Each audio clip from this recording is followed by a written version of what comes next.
नुआपड़ा करीपसेना संगठन तरफ कोमना ब्लॉक कोनापीरा पंचायत शताधिक करीपसेना कर्मी माने बाइक चुकी नुआपड़ा दे खरियार रोड रे पहुंची खरियार रोड बाइक चुकी नुआपड़ा पुलिस पड़िया पहुंची नुआपड़ा करीपसेनार अध्यक्ष रवि मंगराज नेतृत्व में पुलिस पड़िया पदयात्रा पारी नुआपड़ा जिलापाल कार्यालय पहुंची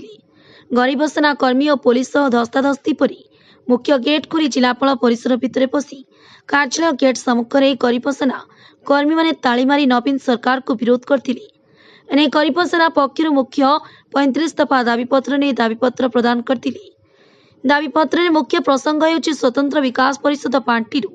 नुआपड़ा जिला को वार्षिक 1000 कोटी टंका प्रदान करने दाबी करिसेंती। आंदोलनकारी माने हेले कदाधर माझी, तरुण तांडी, देवेंद्र पाक, महेश सुना, हरि कुलदीप, दिग्विजय दास समेत प्रमुख सदस्य माने सामिल थिले।